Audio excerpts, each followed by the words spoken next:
Guys, welcome back కావచ్చు అమ్ములు princess channel. Guys, ఇప్పుడైతే తమ్నేల్లో పెట్టిన ప్రకారం AP ICET counselling 2024 fee reimbursement update అయితే ఇస్తాను. సో అలాగే ఐసెట్ రివైజ్ నోటిఫికేషన్ అయితే వచ్చింది. చాలామంది అయితే దీని గురించి అయితే డౌట్ అడుగుతున్నారు. ఫీజ్ రియంబర్స్మెంట్ కొత్తది వచ్చింది, సో రివైజ్ నోటిఫికేషన్ వచ్చింది, ఒక క్లారిటీ ఇవ్వండి అక్క అని చెప్పి చాలామంది అయితే అడుగుతున్నారు. దీని గురించి అయితే వీడియో తీసుకొని వచ్చాను. మీకు ఒక క్లారిటీ రావాలంటే లాస్ట్ వరకు చూడండి, అప్పుడే ఒక క్లారిటీ వస్తుంది. సో రివైజ్ షెడ్యూల్లో ఏం చేంజ్ చేశారు, ఏంటి ఫీజు రియంబర్స్మెంట్ గురించి ఏం చేంజ్ చేశారు, క్లియర్గా అయితే లాస్ట్ వరకు అయితే చూడండి, అప్పుడే అర్థమవుతుంది. ఓకేనా? ఇప్పుడైతే మన వీడియోలోకి వెళ్ళిపోతాం. కొత్తగా ఎవరైనా వచ్చుంటే కానీ మన ఛానల్ అయితే సబ్స్క్రైబ్ చేసుకోండి ఫర్దర్ వీడియోస్ కోసం. సో వెబ్ ఆప్షన్స్ ఎలా పెట్టాలి, సో మీరు కాలేజెస్ వెళ్ళేదాకా అయితే ఈ వీడియో అయితే ఈ ఛానల్ అయితే చాలా ఉపయోగపడుతుంది. మీరు కాలేజ్కి వెళ్ళే వరకు అయితే నాదే బాధ్యత. సో కాలేజ్లో ఫీజులు ఎలా ఉంటాయి, ఏంటి, అసలు స్టార్టింగ్లో ఏమైనా ఫీజు పే చేయాలి, ఇవన్నీ కూడా మన ఛానల్ అయితే చెప్పడం అయితే జరుగుతుంది. సో ఇక్కడైతే చూడండి, ఏపీ ఐసెట్ 2024 అయితే సో యాక్చువల్గా అయితే డేట్స్ ఏం మారలేదు మనకి. సో వెరిఫికేషన్ రిజిస్ట్రేషన్ వచ్చి 1వ తారీఖుతో ఎండ్ అయ్యిద్ది, వెరిఫికేషన్ వచ్చి 3వ తారీఖుతో ఎండ్ అయ్యిద్ది. అలాగే స్పెషల్ కేటగిరీ వాళ్ళు 2వ తారీఖు వెళ్ళాల్సి వస్తుంది. అలాగే వెబ్ ఆప్షన్స్ అనేది 4 నుంచి 7, అలాగే చేంజ్ ఆఫ్ వెబ్ ఆప్షన్స్ 8వ తారీఖు, అలాట్మెంట్ సీట్స్ వచ్చి 10, reporting first phase counselling 12 to 16, commencement of class work 12 August అంటారు, కానీ మనం అంత సీన్ లేదా ఆ టైంకి వెళ్ళే అంత సీను. సో ఇక్కడైతే ఏం చేంజ్ అవ్వలేదు. సో అంత మామూలుగానే ఉంది. ఒక చేంజ్ ఏంటంటే ఫీజు రియంబర్స్మెంట్ గురించి అయితే ఒక చేంజ్ ఉంది. సో అందరూ అనుకుంటున్నారు, చెప్తాను. సో అందరూ అనుకునేది ఏంటి అంటే ఇక్కడ 6th పాయింట్ అయితే క్లియర్గా చూడండి. ఓకేనా? ఇక్కడ 6th పాయింట్ క్లియర్గా చూస్తే ఇక్కడ ఓన్లీ చేంజ్ అయ్యింది 6th పాయింట్ మాత్రమే. ఓకేనా? మిగతా అదంతా ఓవరాల్గా ఒకటే ఉంది. సో ఈ రివైజ్ షెడ్యూల్లో కూడా వాళ్ళు చేంజ్ చేసిన 6th పాయింట్, ఈ 6th పాయింట్లో వాళ్ళు కూడా ఏం చేంజ్ చేశారంటే జియో నెంబర్ అయితే గవర్నమెంట్ ఆర్డర్ మెమోరాండం నెంబర్ అయితే చేంజ్ చేశారు. యాక్చువల్గా ఇంతకుముందు 77 ప్లేస్లో ఇంతకుముందు ఏదో 222 ఏదో ఉండేది, జస్ట్ ఆ జియో నెంబర్ మాత్రమే చేంజ్ చేశారు. సో మిగతాదంతా సేమ్ టు సేమ్. ఓకేనా? సో ఆ జియో నెంబర్ 77 అని పెట్టారు. ఇంతకుముందు వేరే నెంబర్ ఉండే, కానీ ఇప్పుడు ఆ నెంబర్ మాత్రమే చేంజ్ చేశారు తప్ప ఇంకేమీ అయితే చేంజెస్ లేవు. ఓకేనా? సో ఇక ఫీజు రియంబర్స్మెంట్ గురించి అయితే ఫైనల్గా చెప్తున్నాను, వీళ్ళైతే ఇచ్చేశారు. వీళ్ళైతే గవర్నమెంట్ నుంచి సైడ్ నుంచి అయితే వీళ్ళు ఇచ్చేయడం అయితే జరిగింది. సో మ్యాథ్స్ అయితే ఏం చేంజెస్ అయితే ఉండవు. సో ఇక్కడ ఏంటి అంటే ఫీజు రియంబర్స్మెంట్ ఎవరికి వస్తుందో ఫైనల్గా అయితే వీళ్ళు చెప్తున్నారు. ఎవరికి వస్తుంది అంటే ఎవరైతే గవర్నమెంట్ యూనివర్సిటీస్లో సీట్ వస్తుందో, అది సెల్ఫ్ ఫినాన్స్ అయినా రెగ్యులర్ అయినా సరే, వాళ్ళకి ఫీజు రియంబర్స్మెంట్ వస్తుంది. అలాగే గవర్నమెంట్ కాలేజెస్లో ఫీజు రియంబర్స్మెంట్ వస్తుంది. ఓకేనా? సో చాలామంది డౌట్ ఏంటి అంటే సెల్ఫ్ ఫినాన్స్కి వస్తుందా అని చెప్పి చాలామంది అడుగుతున్నారు. సో యూనివర్సిటీస్లో ఎవరికైతే సీట్ వస్తుందో, ఓకేనా, ఐసెట్ ద్వారా ఎవరైతే యూనివర్సిటీస్లో జాయిన్ అవుతారో వాళ్ళకి జనరల్ అయినా సరే సెల్ఫ్ ఫినాన్స్ అయినా మీకు ఫుల్ ఫీజు రియంబర్స్మెంట్ అనేది వస్తుందని చెప్పి చెప్తున్నారు. ఓకేనా? అలాగే గవర్నమెంట్ కాలేజ్కి ఫీజు రియంబర్స్మెంట్ అనేది వస్తుంది. అంతేగాని మిగతా ప్రైవేట్ కాలేజ్కి కానీ, అటానమస్ కాలేజెస్ కానీ, ప్రైవేట్ యూనివర్సిటీస్కి కానీ, డీమ్డ్ యూనివర్సిటీస్కి కానీ వేటికి కూడా ఫీజు రియంబర్స్మెంట్ అయితే రాదు.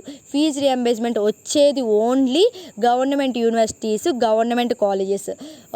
రెగ్యులర్ అంటే జనరల్ అయినా సెల్ఫ్ ఫినాన్స్ అయినా గవర్నమెంట్ యూనివర్సిటీస్లో, గవర్నమెంట్ కాలేజ్లో మాత్రమే వస్తుందని చెప్పారు. సో రివైజ్డ్ నోటిఫికేషన్లు అయితే ఏమీ అయితే చేంజ్ చేయలేదు, జస్ట్ జియో నెంబర్ మాత్రమే చేంజ్ చేశారు. ఓకేనా? జియో నెంబర్ మాత్రమే చేంజ్ చేశారు, ఇది గుర్తుపెట్టుకోండి. మ్యాథ్స్ అయితే వీళ్ళు పంపించడం అయితే జరిగింది. వీళ్ళైతే ఫీజు రియంబర్స్మెంట్ గురించి అయితే చెప్పేశారు. అఫీషియల్గా అయితే మనకి ఇన్ఫర్మేషన్ అయితే ఇచ్చేశారు, నోటిఫికేషన్లో ఇన్ఫర్మేషన్ ఇచ్చేశారు. మ్యాథ్స్ అయితే 98% అయితే ఏం చేంజెస్ ఉండవు. సో ఇంకా ఏమైనా చేంజెస్ ఉంటే ఒకవేళ అయితే కానీ మీకు నేను అప్డేట్ ఇస్తాను నెక్స్ట్. సో మ్యాథ్స్ అయితే ఏవి చేంజెస్ ఉండవు. ముందైతే ఇది గుర్తుపెట్టుకోండి. ఓకేనా? సో ఎవరికి ఫీజు రియంబర్స్మెంట్ వస్తుందని చెప్పి గుర్తుపెట్టుకోండి. ఓకేనా? సో దీన్ని బట్టి మీరు ఏ కాలేజ్ పెట్టుకోవాలో డిసైడ్ చేసుకోండి, ఒక లిస్ట్ అనేది ప్రిపేర్ చేసుకోండి. ఓకేనా?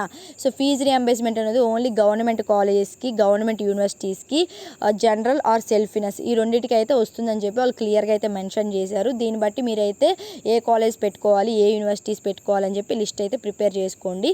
నేను వెబ్ ఆప్షన్స్ అయితే లాస్ట్ ఇయర్ కూడా చెప్పాను, ఆ లింక్ అయితే ఇక్కడ ఇస్తాను డిస్క్రిప్షన్లో, లాస్ట్ ఇయర్ ఒకసారి చూడండి. అలాగే ఈ ఇయర్ కూడా నేను ఎక్స్ప్లెయిన్ చేస్తాను వెబ్ ఆప్షన్స్ ఎలా పెట్టాలి, సో అలాగే ఎంత క్లియర్గా పెట్టాలి, ఎట్లా పెడితే మనం అనుకున్నది వస్తుందో అని చెప్పి నేను ఇయర్ కూడా ఎక్స్ప్లెయిన్ చేస్తాను క్లియర్గా. ఓకేనా? సో ఇది మీకు క్లియర్గా అర్థమైంది అనుకుంటున్నాను ఫీజు రియంబర్స్మెంట్ గురించి. ఒకవేళ ఇంకేమైనా చేంజెస్ వస్తే ఫీజు రియంబర్స్మెంట్లో మనకేమైనా గవర్నమెంట్ తెలియజేస్తే ఖచ్చితంగా అయితే నేను మీకు తెలియజేస్తాను. ఓకేనా? మీకైతే చెప్తాను ఫీజు రియంబర్స్మెంట్. ప్రెజెంట్ అయితే ఫీజు రియంబర్స్ వీళ్ళు అఫీషియల్గా అయితే చెప్పేశారు, నోటిఫికేషన్లు అయితే అఫీషియల్గా చెప్పేశారు. మీకైతే ప్రైవేట్ కాలేజ్కి కానీ, ప్రైవేట్ యూనివర్సిటీస్ కానీ, డీమ్డ్ యూనివర్సిటీస్ కానీ, అటానమస్ కాలేజ్కి కానీ, ప్రైవేట్ అటానమస్ కాలేజ్కి కానీ ఏ ఫీజు రియంబర్స్మెంట్ రాదని చెప్పి వీళ్ళు డీటెయిల్ నోటిఫికేషన్లో అయితే క్లియర్గా అయితే మెన్షన్ చేశారు. వీళ్ళు కూడా ఎలా మెన్షన్ చేశారు, గవర్నమెంట్ నుంచి వస్తేనే, సో ఇప్పుడు ప్రెజెంట్ నడిపిస్తున్న గవర్నమెంట్ టీడీపీ గవర్నమెంట్ నుంచి వస్తేనే వీళ్ళు మెన్షన్ చేస్తారు, లేకపోతే వాళ్ళు ఏది చెప్తే వీళ్ళు అదే మెన్షన్ చేస్తారు తప్ప ఇంకా వీళ్ళకి కూడా ఏ సంబంధం లేదు. ఓకేనా? సో ఇంకా ఫర్దర్గా ఏమైనా డీటెయిల్స్ వస్తే కానీ నేనైతే ఖచ్చితంగా అప్డేట్ ఇస్తాను. ఓకేనా? ఇప్పుడైతే మీరు మైండ్లో ఫిక్స్ అవ్వాల్సింది ఏంటంటే 99.999% అయితే ఓన్లీ ఫీజు రియంబర్స్మెంట్ వచ్చేది గవర్నమెంట్ యూనివర్సిటీస్కి, గవర్నమెంట్ కాలేజ్కి. అది జనరల్ సీట్స్ అయినా, సెల్ఫ్ ఫినాన్స్ సీట్స్ అయినా మీకు ఫీజు రియంబర్స్మెంట్ వస్తుంది. మీకు ఒక క్లారిటీ వచ్చింది అనుకుంటున్నా. మీకు వీడియో ఎలా అనిపించిందో కింద కమెంట్ చేయండి. సో మీ కమెంట్సే నాకు ఒక బూస్టప్ అనమాట. సో అలాగే మీరు ఏ వీడియోస్ చేయాలని చెప్పి కింద పెడితే నేను దాన్ని బట్టి వీడియోస్ చేస్తాను. నాకు కొన్ని వర్క్స్ ఉంటే ఆఫీస్కి వెళ్ళాల్సి వస్తుంది. నేను మార్నింగ్ వెళ్తే మళ్ళీ ఈవినింగ్ 6:30 అవుతుంది, 6:40 అవుతుంది రావడానికి. మళ్ళీ మీ వీడియోస్ పైన కూర్చుంటున్నాను. సో నెక్స్ట్ వీడియో ఏంటి అంటే top MBA college, top MCA college, private college list అయితే పెడతాను. ఆల్రెడీ యూనివర్సిటీ లిస్ట్ అయితే నేను పెట్టాను. ఈ వీడియో కింద కూడా డిస్క్రిప్షన్లో అయితే ఇస్తాను. టాప్ యూనివర్సిటీస్ నాక్ గ్రేడ్ వైజ్గా అయితే నేను ఆల్రెడీ పెట్టాను ఛానల్లో. సో ఆ లింక్ కూడా ఇక్కడ ప్రొవైడ్ చేస్తాను. లాస్ట్ ఇయర్ వెబ్ ఆప్షన్స్ కూడా లింక్ అయితే ప్రొవైడ్ చేస్తాను. ఇంక మీకు ఏమైనా డౌట్స్ ఉన్నా కింద కమెంట్ చేయండి.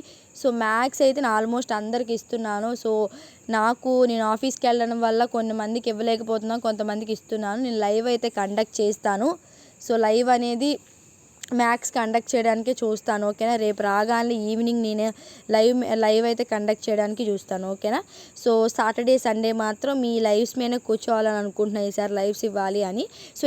సో ఓవరాల్గా అయితే మీరు లాస్ట్ వరకు వీడియో చూసి కమెంట్ చేయండి ప్లీజ్ అండి. దయచేసి నేను అన్ని కమెంట్స్కి రిప్లై ఇవ్వాలన్న కష్టమే, ఎందుకంటే మీరు సగం వీడియో చూసి మీరు సగమే చూస్తున్నారు, మళ్ళీ క్వశ్చన్స్ అడిగేస్తున్నారు. ఫుల్గా చూస్తే క్లారిటీ వస్తుంది. ఓకేనా? మీరు ఫుల్గా చూడండి. నిన్న యూనివర్సిటీ లిస్ట్ చేశాను. యూనివర్సిటీ లిస్ట్లో కూడా ఫుల్గా చూడకుండా ఈ ఆంధ్ర యూనివర్సిటీలో ఏ కోర్సెస్ ఉన్నాయి, ఆంధ్ర యూనివర్సిటీలో MBAకి ఫీజు ఎంత అని చెప్పి మళ్ళీ అడుగుతున్నారు. అంత క్లియర్గా అంత కష్టపడి నీ వీడియో అయితే అంత బాగా నా చేతులతో రాసి అంత బాగా పెట్టాను. ఎంతో కష్టపడి డేటాని గ్యాదర్ చేసి గ్రేడ్ వైజ్ నాక్ గ్రేడ్ వైజ్ గ్యాదర్ చేసి మీకు పెట్టాను. సో ఆ వీడియో కూడా నేను కింద డిస్క్రిప్షన్లో లింక్ ఇస్తాను, చూడండి. అయినా కూడా డౌట్స్ అడుగుతున్నాను, అంత క్లియర్గా పెట్టినా. సో ఒకసారి వీడియో లాస్ట్ వరకు చూసి ఆ PDF కూడా లాస్ట్ వరకు చూడండి. ఆ తర్వాత డౌట్స్ ఉంటే కింద కమెంట్ చేయండి, కంపల్సరీ ఆన్సర్ ఇస్తాను. మ్యాథ్స్ నేను కమెంట్స్కి ఆన్సర్ ఇవ్వడానికే చూస్తాను. ఓకేనా? నేను ఒకవేళ ఆన్సర్ ఇవ్వలేకపోతే మీకు లైవ్ అనేది కండక్ట్ చేస్తాను, లైవ్ అనేది పెడతాను. ఆ టైంలో మీరు లైవ్లో అడగండి. ఓకేనా? So thank you for watching. Signing off Ammulu princess. Like చేయండి, షేర్ చేయండి. మీరు సపోర్ట్ చేస్తూనే మన ఛానల్ ముందుకెళ్తుంది, నేను కూడా ముందుకు వెళ్తాను. ఓకేనా? మీ సపోర్టే నాకు కావాలి. Okay? So thank you for watching. మీ బాధ్యత నాది. ఓకేనా? మీరు కాలేజ్కి వెళ్ళే వరకు మీ బాధ్యత నా చేతిలో పెట్టేయండి. ఖచ్చితంగా నేనైతే చూసుకుంటాను. కాలేజ్కి వెళ్ళిన తర్వాత ఎంత ఫీజు కట్టాలి, సో స్టార్టింగ్ ఏమైనా ఫీజు కట్టించుకుంటారా ఏంటి అని చెప్పి ఖచ్చితంగా చెప్తాను. ఓకేనా? So thank you for watching. Signing off Ammulu princess.